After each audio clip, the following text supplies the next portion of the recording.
It's the AR take back. Drop 'em in the box, drop 'em in the box, drop 'em in the box. When them pills try to get at you, drop 'em in the box, drop 'em in the box, drop 'em in the box. Don't leave 'em on the countertop, drop 'em in the box, drop 'em in the box, drop 'em in the box. No cure for disease of addiction, but our best bet is to start with prevention.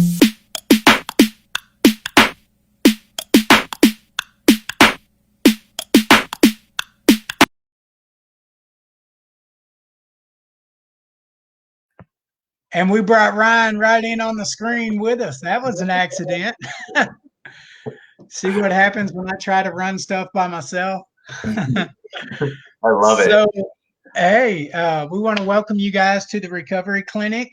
Chris Dickey is out today. He is getting an award for the 40 under 40. Big shout out. That's a huge accomplishment.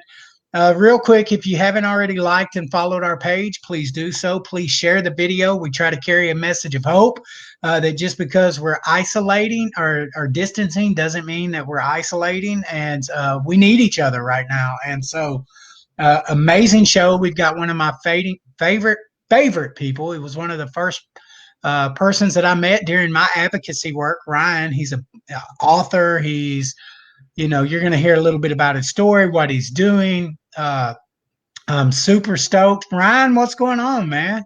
What's up, Jimmy? I'm looking at your comments here. Crystal puts up here that video gets her every time, and I was watching the intro video. It got me too. I love it. It's so good. I remember when Jimmy said it to me the first time, and I was like, "This makes me laugh, but it's also super amazing." And I was like, "It gets me too, man. I'm good. It's good.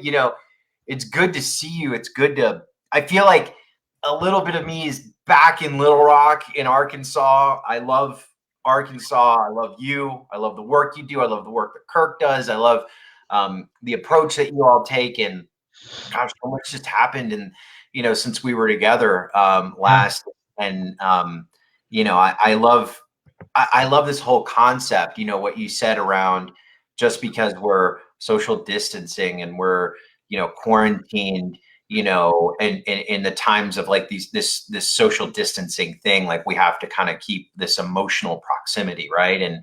And I mean, it's 9 a.m. where I'm at. I'm in Vegas, so like I woke up this morning, super early, 5:30, and I'm like looking at my calendar, and I'm like, oh gosh, I got that recovery, doing that thing for Jimmy this morning, and you reached out to me to ask me. We were talking about doing this, and like I honestly, like, believe it or not, like try to like not do like too many like Facebook live. I don't even really do them on my page. Like I don't do Facebook lives and the Zooms and whatnot around advocacy and all that, just because it gets so much. And like, I've got to focus on like, my work and the work I'm doing, but also on my recovery, like first and foremost. And like my recovery, is like, you've got to protect your recovery, but it's Jimmy, right? And like Jimmy calls me and he's like, can you jump on this? And I'm like, oh gosh, I'm like, for Jimmy and for Arkansas and for Chris, I will do just about anything. So, oh man, I love you.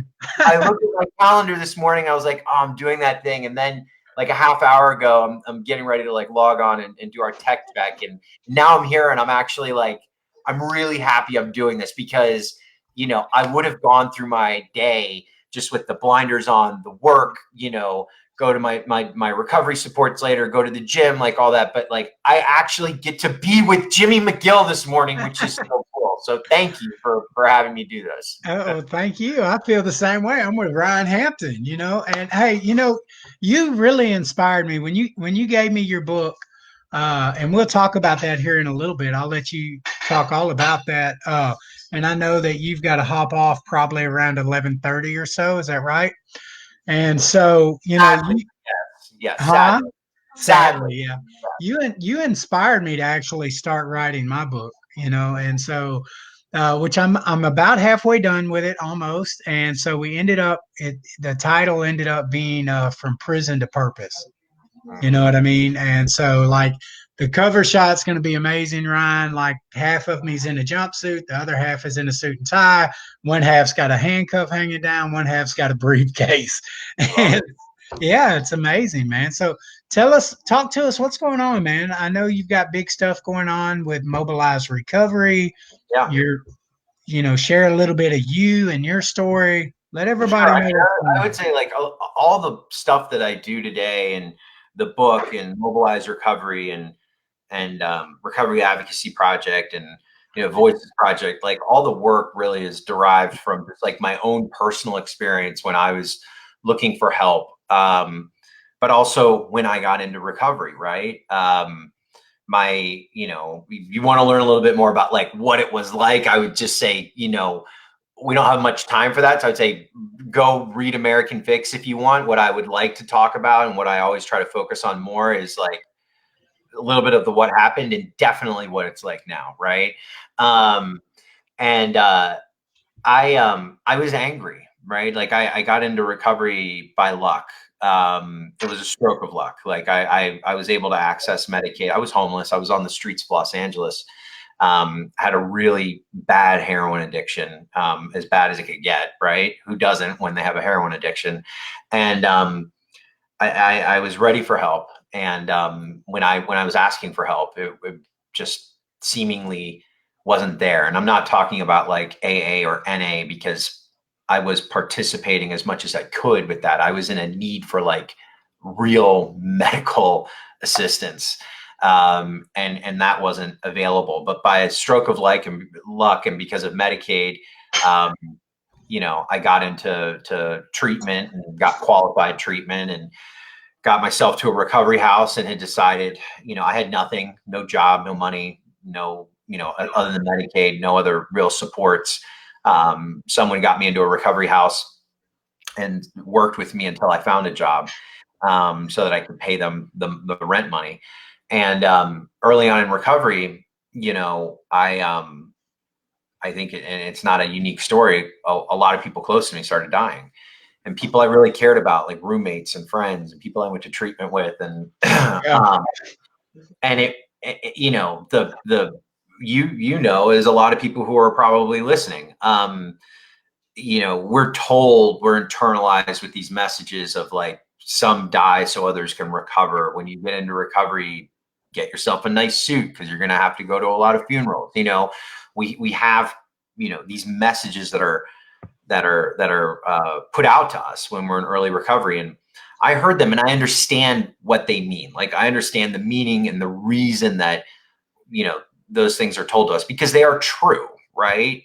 But that being said, like a lot of the people that I loved in my community that died early in that, particularly in that first year, happened to actually be in the process of asking for help when they died.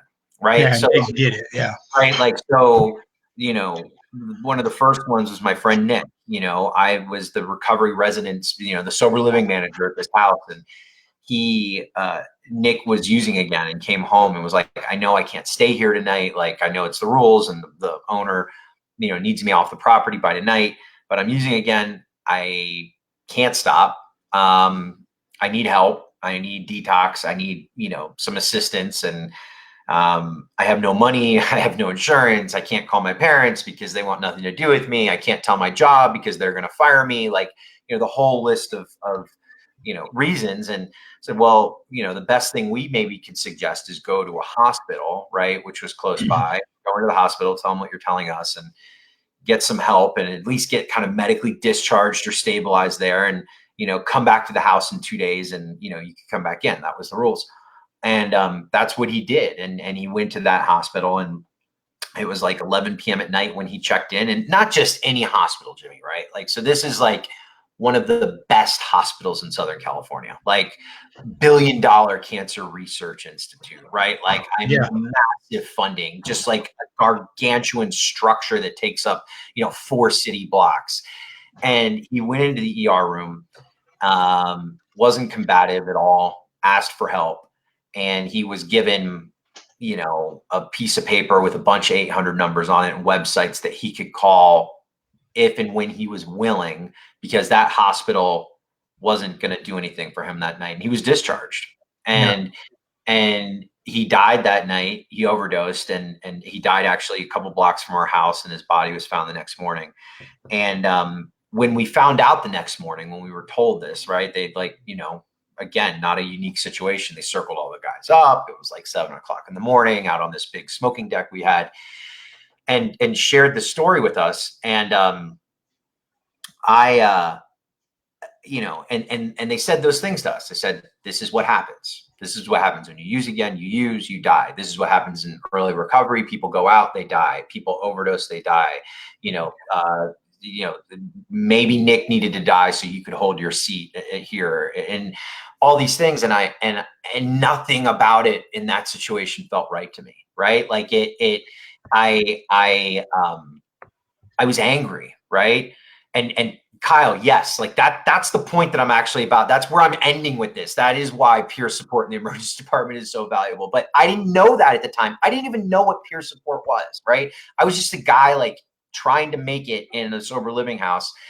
And neither did anybody else around me, right? Like we knew AA, we knew NA, we knew detox, we knew treatment. That was it.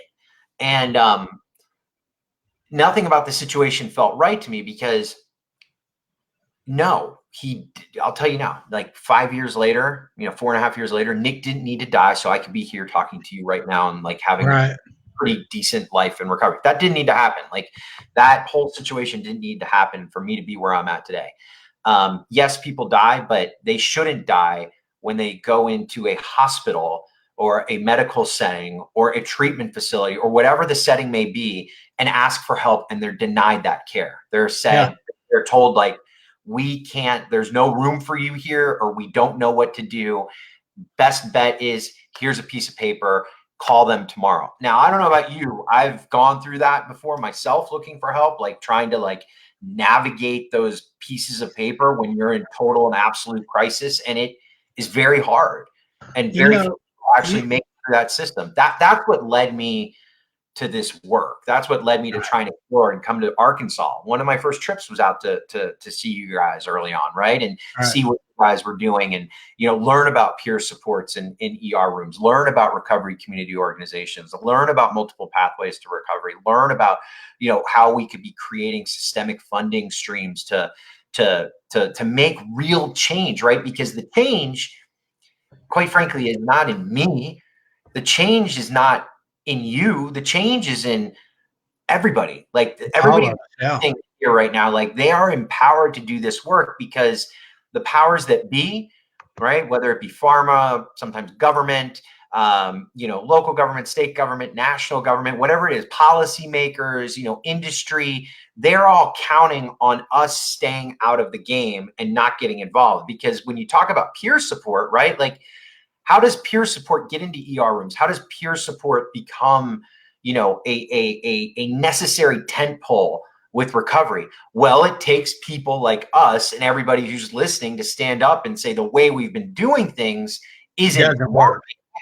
And we need to look at it a little differently. Look, this isn't a joke anymore. Like the numbers are out.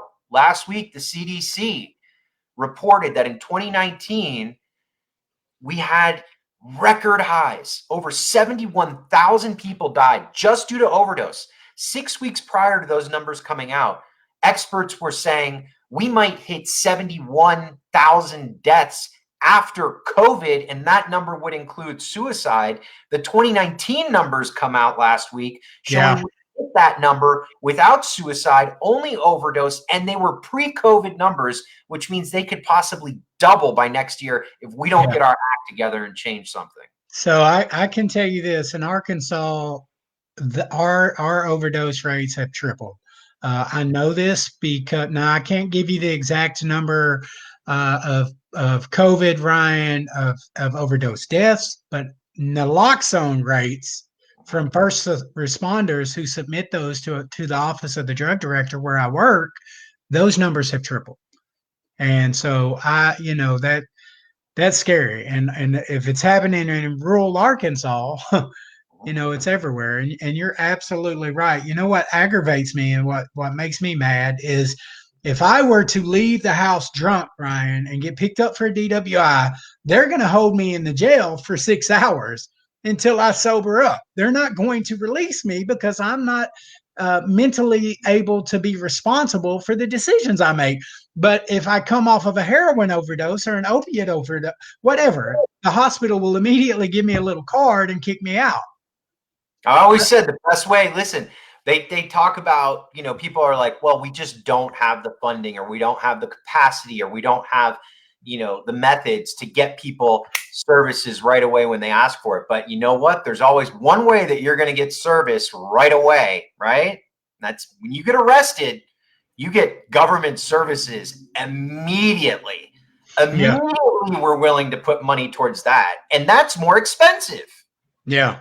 Yeah. I can tell you at $56 a day to house an inmate in Arkansas, and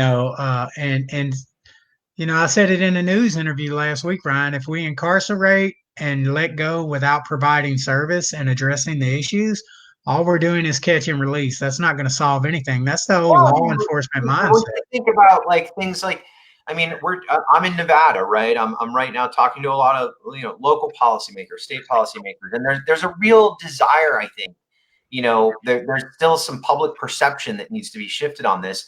But if your entrance to the criminal justice system, jail or prison or the court system, is through a non-violent offender status that involved, right, some type of substance use disorder or addiction or whatever you call it, that person should have the option. The judge should have discretion to send them to the right place, i.e., treatment, peer support, recovery housing, with some sort of Right. accountability, as opposed to putting them behind bars. We shouldn't be locking people up for non-violent offenses that involve drugs. That's just, it's like, I mean, it's 2020. Like, it doesn't work. Like, we have the data, we have the proof. Like, that does not work. Yeah, and the data is just getting bigger and bigger. And I can specifically speak to the data of recovering people, helping recovering people, right? Like as a person who has successfully reentered society from incarceration, I can tell you personally, Ryan, the persons that I would identify with, that I would even be willing to listen to or receive a message that I didn't have to live like this, that never did it occur to me that the problem I had was my drug use, right? Like, when I was selling my TV, it was an entertainment problem. When I was selling my car, it was a Right. transportation problem. It was never a drug problem. And the Right. person that could identify with me, that would make me open my eyes up to see that, couldn't get into the facility because of their history. Yep. And so if what has been happening for the last 100 years actually worked for Ryan Hampton, addiction would not be at an all-time high. Overdose deaths would not be at an all-time high. We need drop-in centers. We need places that don't give a damn about your insurance. And the only people that are going to step up with that kind of passion are people who live through the fire of addiction and don't mind getting our ass burnt going back in. That's Oh, it. look, we've had John. You've talked to John, and John, I think, has been on your program, Holzer, and he, you know, early on, he taught me something that, you know, I repeat as many times as I want. It's like, what's the solution to addiction, right? Solution to addiction is recovery. Yes, hands Like, down. period. Like, solution to addiction is recovery. There's a lot of things that can lead people to recovery, like, you know, harm reduction. You've got prevention and treatment, but at the end of the day, like, the end kind of goal, whatever your definition of recovery is recovery. Like, Yeah. is you get someone into recovery. So why does it take a rocket scientist to figure out that, well, maybe we need recovery people to tell us how to do it then? You know, people who have done it. Like, why is that rocket science to some? Because if everything that the experts, you know, claim has been would or could be the solution, and Hasn't worked. right, and it's not that it hasn't worked, because some of it has worked well. It's just it doesn't work at scale, right? So Yeah. it doesn't, what works in, you know, Little Rock may not be what works in Las Vegas or in Los Angeles, or what works in, you know, Ann Arbor, Michigan may be different than New York City. Like, each community, while they're experiencing overdose deaths, has, you know, a different set of like cultural competencies and geography issues and pathways and, like, you know, different substances. Like, I mean, there's just like, you know, there's so many other variables. There are few constants, but the experts will say, well, if you do this, you'll get this outcome. If you do this, you'll get this outcome. Here's where we should put the money. You know, here's where the evidence is at. Evidence is important. Evidence-based treatment's important. But when I go out and I talk about recovery and people are like, yeah, but there's no evidence behind that. I'm like, what are you talking about? Like, people are like, we need to be putting money in these evidence-based services, not necessarily like recovery housing.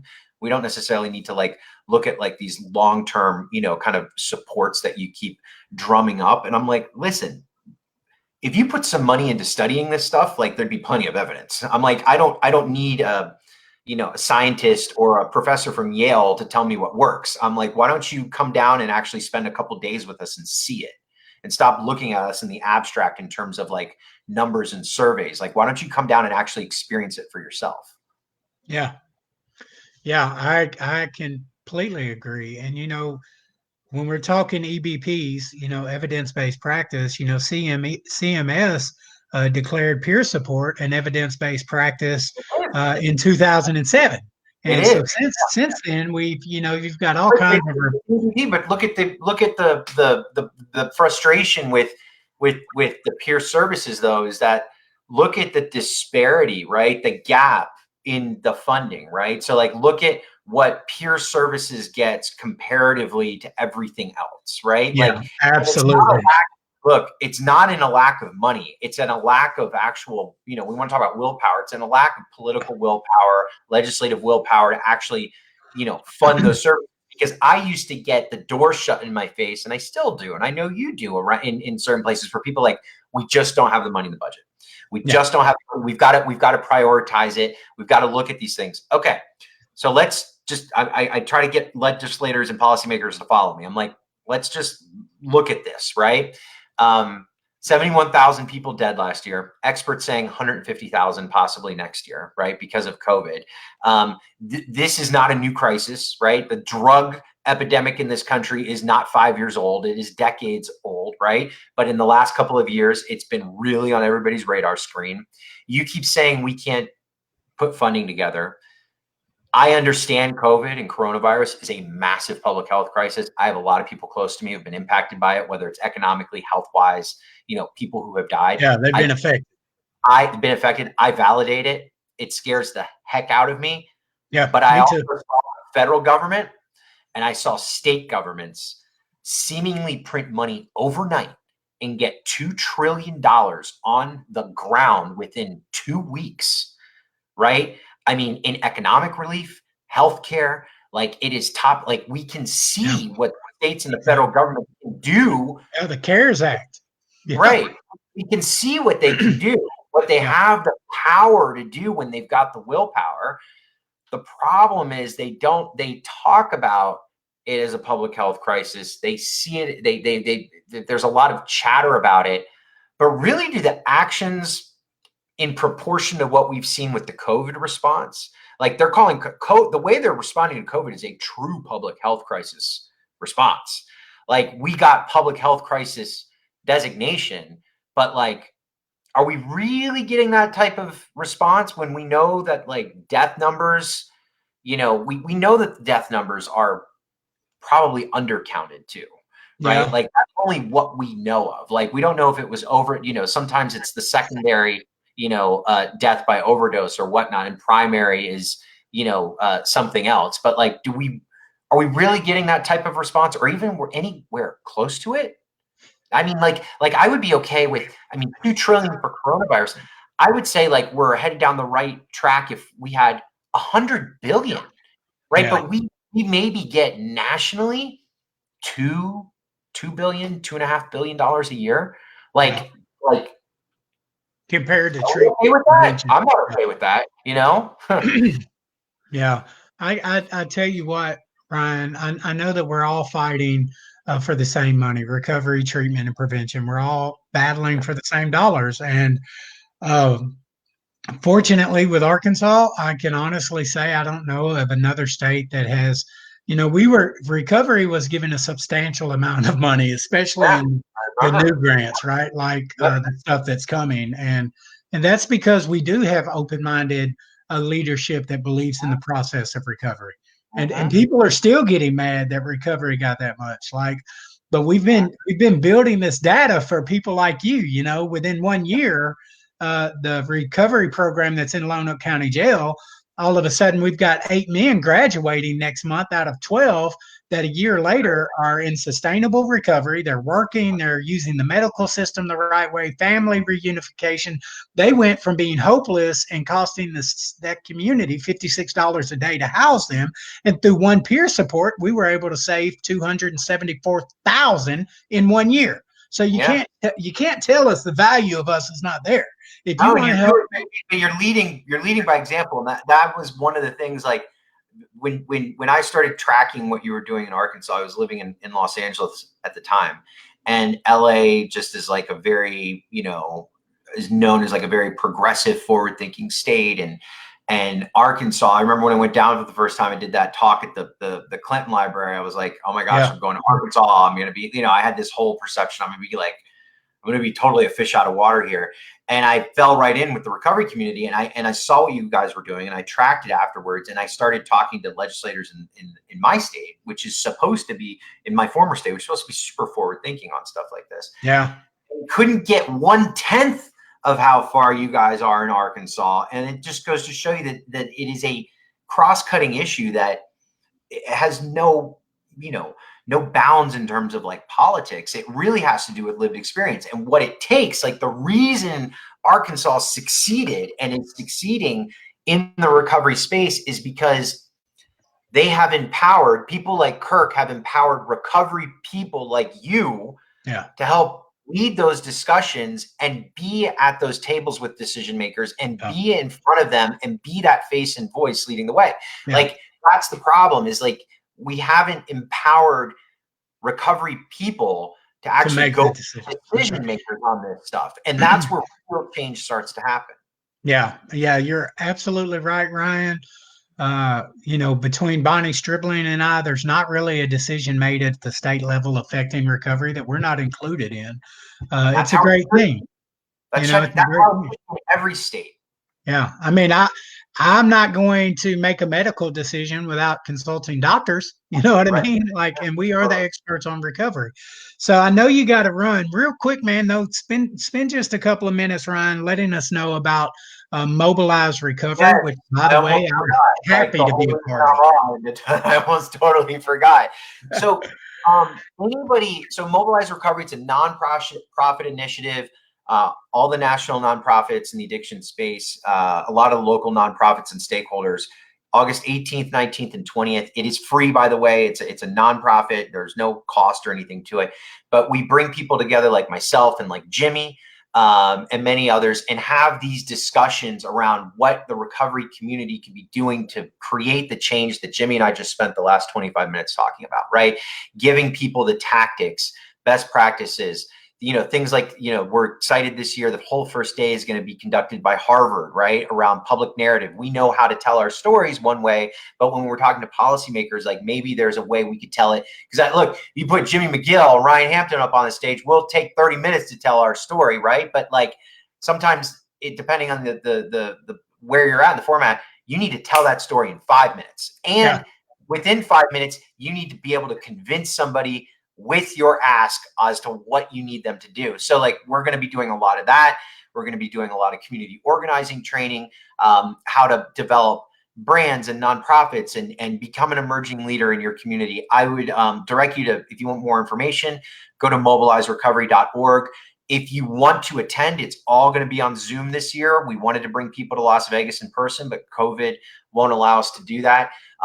For the next couple of days, it's the last couple of days that you can actually join to view it live stream. Jimmy's a member of the official class this year and did a full application, but we have some spots for people who actually want to just kind of peek their head in maybe and see what this is about and participate. Just hit the apply button and give us your info and we'll get you signed up. Again, mobilizerecovery.org. Jimmy, thank you for having me on. I love you, brother, and I can't wait to give you a hug, hopefully sometime soon. But until then, I'll give you one here in virtual. Yeah, good old virtual hug. Yeah. All right. Hey, Ryan, so we love you. Thanks for coming on the show. And, man, just thank you for the work. I want to read out what Bonnie Stribling said to you. She sends you a shout out and says, thank you for your work in the field. We do need to build relationships with our policymakers. I don't know if you had the chance to meet Bonnie. I don't know if we had her then. Not yet, but hopefully soon. Bonnie, you should sign up for Mobilize too. She should. She is the second state lead, so yeah, she should. And she's actually just got a scholarship to the Clinton School, bro. Yes. Oh, Bonnie, you definitely should be on Mobilize Recovery for a lot of reasons. Now you left this part out, Ryan. But for those of you who do not know Ryan, he began as a White House staff member under the Bill Clinton administration when Clinton was in the White House. And so Ryan went from being this staff member to Clinton right there beside Bill to homeless and using, and now he's brought that story back full circle to fight for us. So, man, we love you. Thanks for coming on the show, Ryan, and you can just X out whenever you're ready, bro. I love you too, brother. All right. Everybody. Thanks, man. All right. So, well, we're going to have a short show because we actually have the peer supervision training going on. I want to thank you guys for joining. Keep watching the show. We're getting ready to do big things with the Recovery Clinic. If you need any information on peer support, email arpeercommittee@gmail.com, and Bonnie Stribling or Wade Carter. Somebody there will be able to get back with you on training and stuff. Keep your eyes open for the Recovery Awareness Day event at Indian Lakes on August 15th. We got MTV's Brandon Novak coming to share his story, and he's going to do a book signing. He's going to be filming some of his documentary for the upcoming, how he almost died in his active addiction when he was doing the Jackass movies. All that stuff. And so, he's a professional championship skateboarder, and now he's got over 5 years of recovery. And so I'm super excited. I've been on the phone with him for 2 days. We're actually going to be doing some of the documentary inside Pulaski County Jail, and then we'll be out there at the event. So if you're out there, odds are you may get, caught on camera and on Brandon's new documentary, which is a Hollywood production. Super excited about it. Love you guys, and we'll see you next Wednesday. Joseph Cruz, thanks. Edith, Billy Batura, Kyle Brewer, we love you guys. Shane Daughtery, McKinley, Thomas, everybody for tuning in. You're awesome. See you next Wednesday at 11.